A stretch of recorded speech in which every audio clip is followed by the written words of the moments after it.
잔혹한 며느리는 시어머니의 퇴직금을 모두 속였다. 자산 관리에 주의하세요.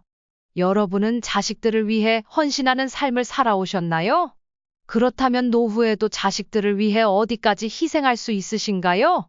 스스로를 위한 인생을 살겠다고 다짐하는 분도 있을 것이고, 자식을 위해 무엇이든 아깝지 않다고 생각하시는 분도 계실 것입니다.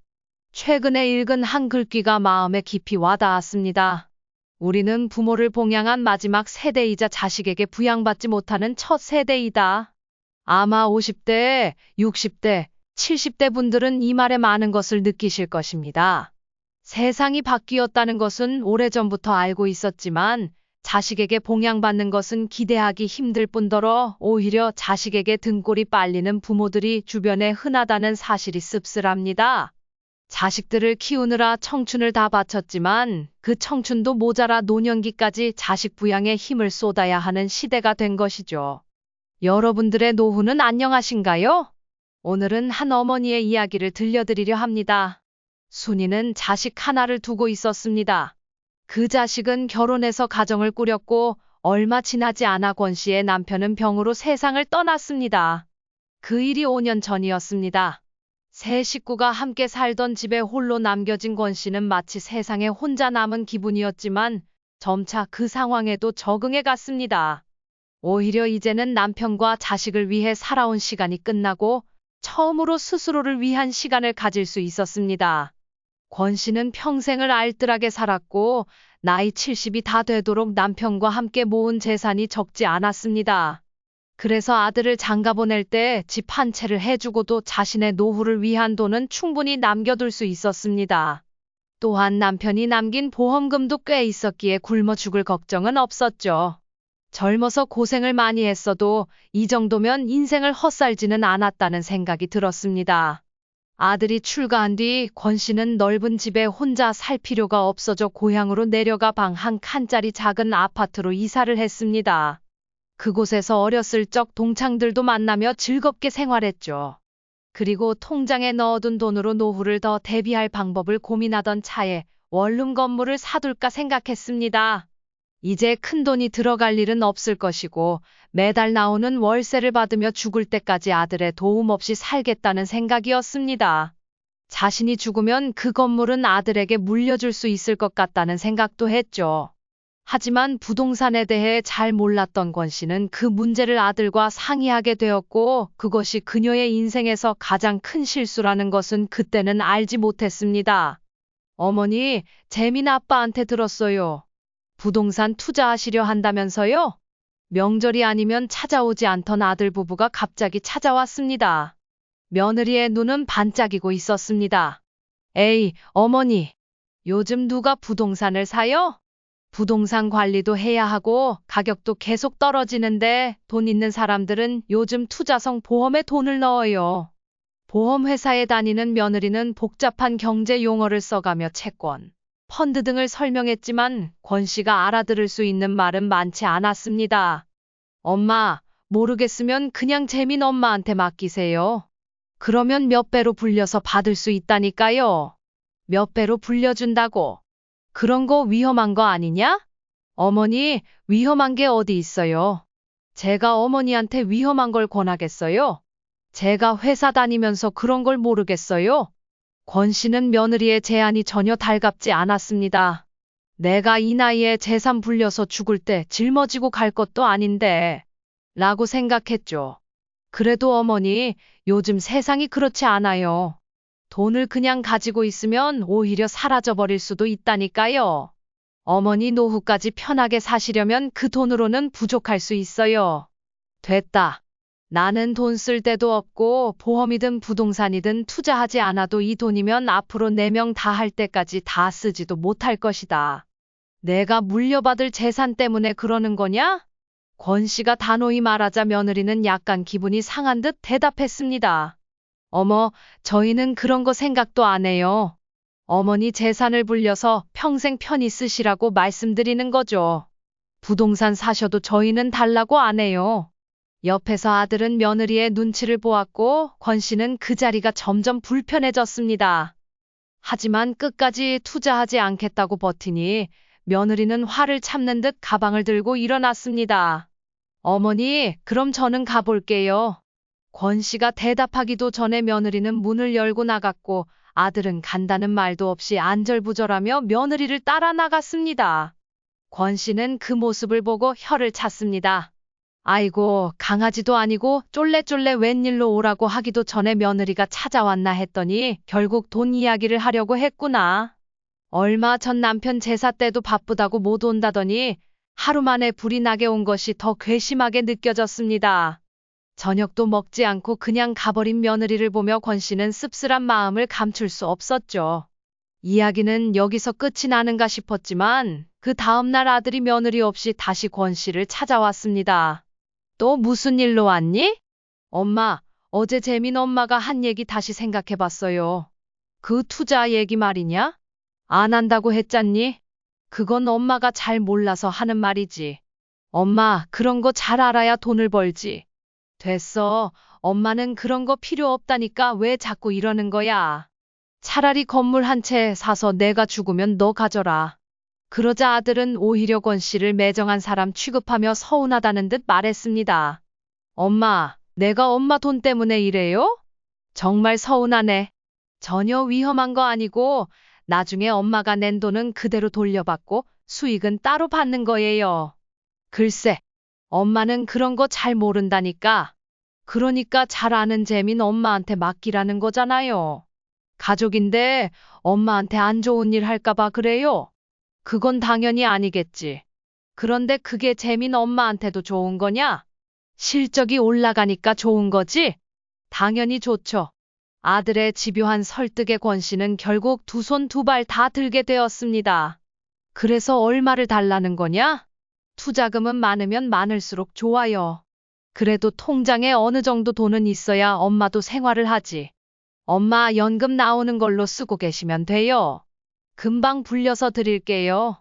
권 씨는 여전히 불신이 있었지만 자식인 아들이 해가 될 일을 하겠냐는 생각에 결국 믿어보기로 했습니다. 그리고 그날 저녁 며느리에게 전화가 걸려왔습니다. 어머니, 잘 생각하셨어요. 어제 저녁 팩하고 가버리던 며느리가 다시 나긋나긋한 목소리로 어머니라고 부르는 순간 권 씨는 앞으로도 시어머니 대접을 받으려면 돈이 꼭 필요하겠다는 생각을 하며 통화를 이어갔습니다. 그런데 그런 거 하려면 어디 가서 설명도 듣고 해야 하는 거 아니냐? 그러면 물론 좋죠. 그런데 들으셔도 무슨 말인지 모르실 거예요. 골치 아프게 그러지 마시고 제가 다 알아서 할게요. 어머니는 걱정 말고 계세요. 결국 권 씨는 며느리의 통장으로 돈을 보냈습니다. 아들과 며느리는 번갈아가며 더 투자하라고 전화해댔고 그 결과 권 씨는 가지고 있던 대부분의 돈을 3번에 걸쳐 송금하게 되었습니다.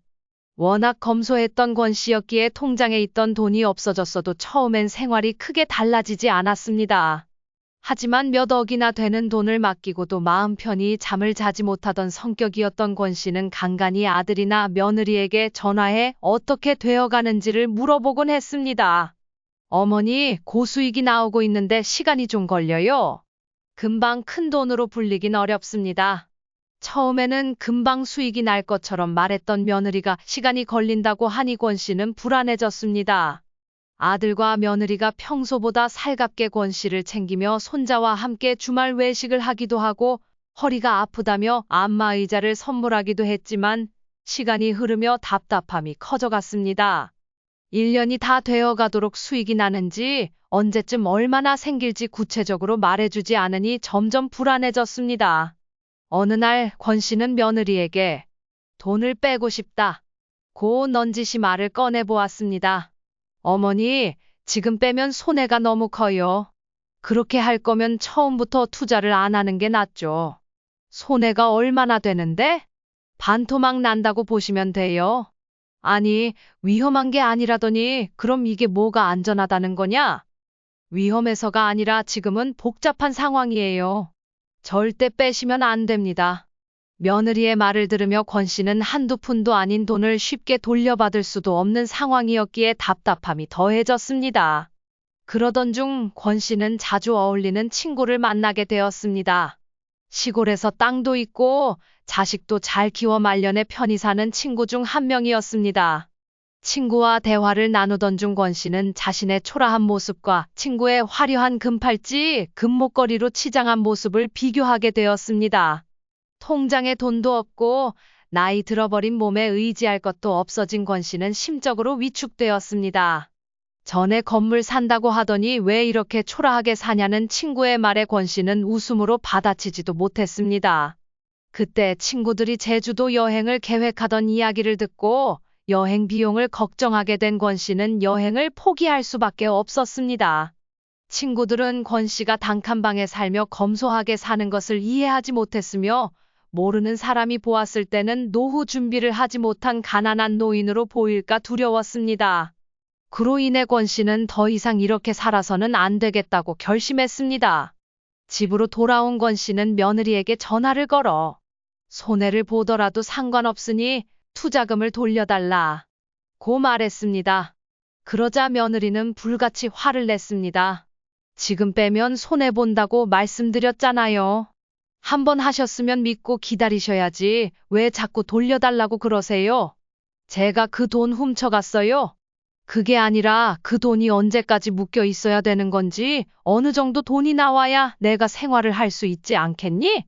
어머니 연금 받고 계시잖아요. 용돈도 드리는데 왜 그러세요? 그 용돈이라고 해봐야 생일이나 명절 때 봉투에 조금씩 넣어주는 게 전부다. 그 돈으로 어떻게 생활을 하라는 거냐? 어머니는 그냥 제가 못 믿어서 그러시는 거죠. 제가 하는 일이 다 못마땅하신 거잖아요. 그런 말이 아니잖니. 이만 끊을게요. 권 씨가 대꾸할 틈도 없이 전화가 끊어졌습니다. 이미 끊겨버린 전화기를 붙들고 있던 권 씨는 귀신에게 홀린 듯한 기분이 들었습니다. 며느리에게 싫은 소리는 한마디도 하지 않았는데 이렇게 화를 낼 줄은 몰랐습니다. 그로부터 몇 시간 뒤 아들로부터도 전화가 걸려왔습니다. 엄마, 재민 엄마한테 뭐라고 했길래 그래요? 아들이 다그치듯 물었습니다. 뭐라고 하긴 그냥 내 돈 돌려받고 싶다고만 했지. 순이은 억울하게 대답했습니다. 엄마 돈 제대로 불려준다고 재민 엄마가 얼마나 고민했는데요. 왜 자꾸 돌려달라고 하세요? 엄마가 무슨 시어머니 노릇을 안 하던 거 하시고 그러세요? 아니, 내가 무슨 시어머니 노릇을 했다는 거냐? 순이은 너무 억울했습니다. 그녀는 며느리에게 돈을 달라고 억지를 부린 것도 아니었고 그저 손해를 보더라도 내 돈을 돌려받고 싶다고 했을 뿐이었는데 이 일이 아들에게까지 전해져서 시집살이 이야기가 나올 문제인가 싶었습니다. 아들과 며느리는 모두 권 씨 탓을 하니 순이은 자신이 정말 나쁜 시어머니가 된 것 같아 곰곰이 생각하게 되었습니다. 재민 엄마 실적에도 페널티가 있어서 안 좋다니까요. 당연히 서운하죠. 아들이 계속 설명했습니다. 그건 나는 몰랐지. 내가 목돈 들어갈 일이 있어도 쓰질 못하니까 답답해서 그랬지. 엄마가 목돈 들어갈 일이 뭐가 있는데요? 순이은 아들의 전화를 끊으며 자신이 무슨 잘못을 했길래 이렇게까지 되는지 이해할 수 없었습니다. 시간이 흐르고 아들과 며느리는 더 이상 연락을 하지 않았고 발길을 끊어버렸습니다. 한 달, 두 달이 지나자 순이은 손자도 보고 싶고 결국 돈 문제로 자식과 멀어지나 싶어 먼저 며느리에게 연락을 하게 되었습니다. 재민 엄마야, 그때 내가 그렇게 말해서 기분 많이 상했지? 아니에요, 어머니. 다 잊었어요. 며느리는 새초롬하게 대답했습니다. 순이은 좋은 게 좋은 거라며 마음을 다잡았습니다. 내가 알아서 잘하겠지. 내가 더는 그 얘기는 안 꺼낼게. 네, 어머니. 제가 잘 관리해서 금방 부자 만들어 드릴게요. 그렇게 다시 아들과 며느리와 연락을 하게 되었지만 마음 한구석은 여전히 불편했습니다. 돈은 찾지 못했고 순이은 여전히 답답한 삶을 살아야 했습니다. 외출을 자제하고 과일도 아까워서 사지 않았으며 추운 날에도 난방을 아끼며 살았습니다. 어느 날 여동생으로부터 전화가 왔습니다. 안부를 묻던 중 여동생이 아들 내외 이야기를 꺼냈습니다. 언니, 좋겠다. 아들이 잘 나가잖아. 뭐가 좋아? 하나밖에 없는 아들이 그렇게 잘 나가다니 무슨 소리야? 우리 딸이 그러던데 요즘 아들이 해외여행도 다니고 골프도 치고 하와이도 갔다 왔다던데. 순이은 동생의 말을 이해하지 못했습니다. 하지만 이어지는 말에 그녀는 충격을 받았습니다. 왜, 요즘 애들 다 핸드폰에 사진 올리잖아. 이번에 하와이 갔다 왔다고 하더라고. 한두 달에 한 번씩 꼭 간대. 순이은 아무 말도 할 수 없었습니다. 언니도 같이 간 거 아니야? 라는 동생의 물음에 얼버무리며 전화를 끊었습니다. 그녀는 며느리와 아들이 자신 몰래 해외여행을 다니며 호화로운 삶을 살고 있다는 사실에 충격을 받았습니다. 너희들 요새 힘든 건 알겠다. 다들 고생 많다. 순이은 조용히 입을 열었습니다. 아들과 며느리는 미소를 지으며 고개를 끄덕였습니다. 네, 어머니. 저희가 조금 더 여유가 생기면 꼭 어머니한테 더 잘할게요. 며느리가 답했습니다. 하지만 순이의 마음은 이미 깊이 상처를 입은 상태였습니다. 생일에 찾아와 주고 봉투까지 건네준 아들과 며느리가 고맙기는 했지만 그들의 말과 행동에 묘한 모순이 느껴졌습니다. 돈이 부족하다면서도 비싼 장신구를 걸치고 해외여행을 다니는 모습을 생각하니 마음 한구석이 더 무거워졌습니다. 내가 무슨 부귀영화를 누리겠다고 이 나이에 돈 때문에 이렇게 서러워해야 하나. 순이은 속으로 생각했습니다. 그래, 너희들 잘 살면 됐다. 난 별로 필요 없으니까 걱정하지 말고 너희만 잘 지내면 돼. 순이은 애써 밝은 표정을 지으며 말을 이어갔습니다. 아들과 며느리는 고개를 끄덕였지만 그들의 표정엔 안도감이 서려 있었습니다. 순이은 아들과 며느리를 배웅하며 속으로 다짐했습니다. 이젠 더 이상 돈 얘기도 안 하고 너희들 신경 쓰게 하지 말자. 그냥 내 몫은 내가 알아서 챙기고 조용히 살아야지. 그러면서도 가슴 한편이 뜨겁고 서글픈 감정이 밀려왔습니다. 자식을 위해 평생을 바쳤지만 결국 나이 들어서는 이렇게 외롭고 서러운 마음으로 남아야 하는가 하는 생각이 떠나지 않았습니다. 아들과 며느리가 떠난 뒤 순이은 텅 빈 집을 둘러보며 한숨을 내쉬었습니다. 한때는 북적였던 집이었지만 이제는 고요함만이 가득했습니다. 그녀는 다시 통장을 꺼내며 남은 돈을 세어보았습니다. 아무리 아끼고 아껴도 마음속의 불안감은 쉽게 사라지지 않았습니다. 내가 왜 이리 초라해진 걸까? 순이은 거울을 바라보며 다시 한번 생각했습니다. 순이은 며느리와 아들의 반응을 보며 가슴이 철렁 내려앉았습니다. 말없이 주고받는 그들의 눈빛은 이미 모든 것을 말해주고 있었습니다. 순이는 마지막 남은 희망을 붙잡고 물었습니다. 이게 어떻게 된 거니? 왜 회사에 투자한 게 없다고 하냐? 내 돈 다 어디로 간 거야? 며느리는 여전히 입을 꾹 다물고 있었고 아들도 시선을 피하며 말문을 열지 못했습니다. 그들의 침묵이 오히려 진실을 말해주는 듯했습니다. 순이은 더 이상 참을 수 없었습니다. 내가 너희를 믿고 맡긴 돈이야. 내가 몇십 년 동안 고생해서 모은 돈인데 너희는 그걸 어디다 쓴 거냐? 내가 그 돈이 없으면 어떻게 살아? 아들마저도 침묵을 지키며 순이를 바라보자 며느리는 결국 울음을 터뜨렸습니다. 어머니, 정말 죄송해요. 저희도 그럴 생각은 아니었는데 그 돈 사업에 투자했어요. 생각보다 일이 잘 안 풀려서 지금은 돌려드릴 수 없어요. 사업에 투자했다고? 순이는 며느리의 말을 들으며 눈앞이 아득해졌습니다. 왜 말도 없이 내 허락도 없이 그런 일을 한 거냐? 아들은 멋쩍게 말을 꺼냈습니다. 엄마, 우리도 잘 될 줄 알고 한 건데 사업이 이렇게 될 줄은 몰랐어. 조금만 더 기다려주면 해결할 수 있어. 하지만 순이의 마음은 이미 멍해져 있었습니다. 그들이 하는 말은 이제 더 이상 귀에 들어오지 않았습니다. 수십 년간 자신이 아끼고 모은 돈이 하루아침에 사라진 현실이 가슴을 짓누르고 있었습니다. 그럼 그 돈은 다 잃은 거냐? 이제 나보고 어떻게 살라는 거야? 순이는 절망에 빠진 목소리로 물었습니다. 아들과 며느리는 더 이상 답하지 못했고 순이는 그들을 원망하고 싶지도 않았습니다. 자식들에게 기대어 살던 인생이 허망하게 느껴졌습니다. 순이은 조용히 일어나 아들의 집을 나섰습니다.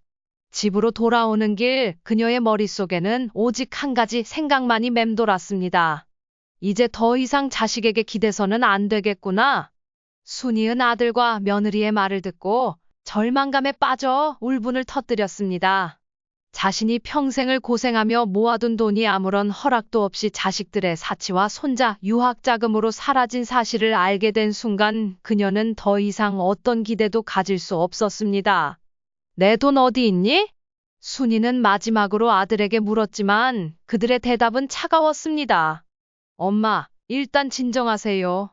재민 유학비로 썼고 지금은 그 돈을 돌려줄 수 없어요.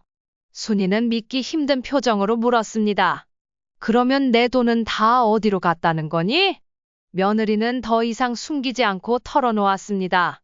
돈을 받아 일부는 손자의 어학연수와 유학자금으로 일부는 여행과 차 구매로 썼다는 말에 순이은 눈앞이 깜깜해졌습니다. 그들이 말하는 이유들은 순이에게 전혀 위안이 되지 않았습니다. 너희가 그 돈을 쓰면서 나를 한 번이라도 생각했니? 아버지의 목숨값을 이렇게 허투루 썼다는 게 정말 믿기지 않는다. 순이의 분노는 멈추지 않았고 그녀는 더 이상 참을 수 없었습니다. 그럼 그 돈 남은 건 얼마나 있냐? 순이의 목소리는 떨렸습니다. 남은 돈은 없어요, 엄마. 재민 유학비가 너무 많이 들어서요. 하지만 저희는 나중에 갚을 생각이었어요. 아들은 그렇게 말했지만 순이의 눈물은 그치지 않았습니다. 내 돈을 다 쓰고도 그게 말이 되니? 그 돈이 없으면 내가 어떻게 살라는 거니? 순이는 그들 앞에서 피눈물을 흘리며 절규했습니다. 아들과 며느리는 여전히 자신의 행동을 변명하며 순이를 설득하려 했지만 이미 그녀의 마음은 완전히 무너져 있었습니다. 순이은 마지막으로 며느리에게 요구했습니다. 내 돈 돌려줘라. 내가 다 쓰고 죽을 테니 그만다오. 하지만 아들과 며느리는 끝까지 그녀의 요구를 거부했습니다. 지금 빼면 큰 손해예요, 엄마. 제발 그냥 믿고 기다려주세요. 며느리는 울며 그렇게 말했지만 순이는 더 이상 그 말을 믿을 수 없었습니다. 이제 더 이상 믿을 게 없다. 너희가 내 돈을 이렇게 쓴 것만으로도 충분히 알겠다. 순이는 더 이상 자식에게 기대고 싶지 않았습니다. 결국 순이은 아들과 며느리의 집을 떠났습니다. 아들은 마지막으로 그러면 손자를 못 보게 될 텐데요. 라며 협박 아닌 협박을 했지만 순이는 더 이상 그들의 말에 흔들리지 않았습니다. 집으로 돌아온 순이는 하염없이 눈물을 흘렸습니다. 아들과 며느리가 자신을 이렇게 만든 것이 슬펐고 끝까지 자신의 잘못을 인정하지 않는 그들의 모습에 더 큰 상처를 받았습니다. 자식은 부모의 거울이라는 말이 떠올랐습니다. 자신이 이렇게 키운 것이 잘못인가 싶기도 했지만 그럼에도 자식에게 기댈 수 없는 현실은 너무나도 고통스러웠습니다. 이제 그녀에게 남은 것은 빈 통장과 단칸방뿐이었고 먹고 살 걱정에 눈물만 흘릴 뿐이었습니다.